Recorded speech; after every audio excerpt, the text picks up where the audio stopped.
Let's go with this. Okay, hunger pains. Man, am I ever hungry. I need to eat, but I haven't eaten in weeks, and you can tell simply by my physique. I'm anorexic because I've neglected to do what's expected. Yeah, I haven't fed myself.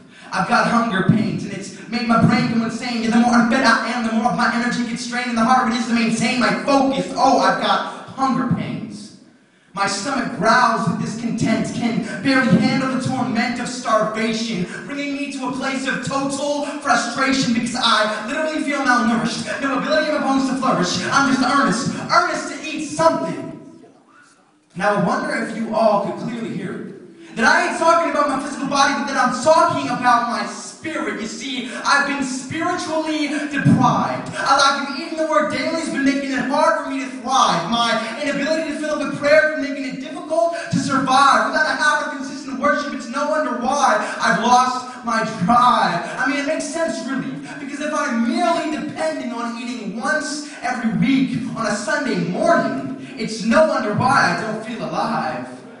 Now, how often is this the truth for you and I? We go to church, clocking our time, give each other high fives, only to starve ourselves for the rest of the week, rightly resulting in our spirits to become weak. I guess that's what happens when we pass up opportunities to eat continually. The byproduct would be most definitely an unhealthy spirit. Yeah, it looks like we found ourselves in a pretty big mess. And I don't know about you, but I give full credit to the flesh. Because although my spirit is suffering from anorexia, my flesh is suffering from obesity. You see, it eats quite frequently, devouring everything in its path greedily, digesting speedily, and yet, unbelievably, it still is hungry for more. Never fully satisfied, always looking for something more to satisfy, whether it be something as trivial as material objects. Cars, clothes, computers, phones, could be video games, food, or a TV show, literally absolutely anything. Could even be a sexual desire. Watching pornography for pleasure is perfect for its fire, and substance abuse works just as well too, simply because alcohol and drugs are both things that the flesh loves.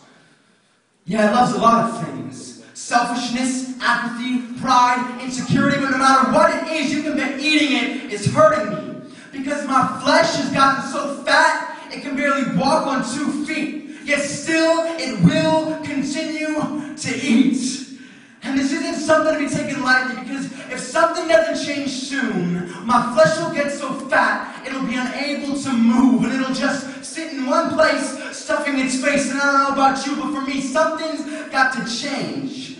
And what I do know is that you starve what you want to die, and you feed what you want to grow. So for me, I'm going to starve the flesh and feed the spirit. I'm going to starve the flesh and feed the spirit. I'm going to starve the flesh and feed the spirit. And today is the day. It's time for me to go, because I'm tired of my spirit being weak. I want my spirit to grow. So for my spirit, I'm going to develop consistency. And for my flesh, I'm going to develop a resiliency. Because when I'm fully submitted to the Holy Spirit, I'm guaranteed to receive victory. Because when I develop a habit of eating the word daily, it becomes easy for me to thrive. When I develop a habit of filling up on prayer, it becomes so easy to survive. And with a habit of consistent worship, it's no wonder why I have such a drive. I mean, really, it makes sense. Because when I'm eating meals every day of the week, it's no wonder why I feel so alive. So for all of you, take your hunger pains to Jesus. Because regardless of what the world has to offer us, He's the one who feeds us. For man shall not live by bread alone, but by every word that comes from the mouth of God.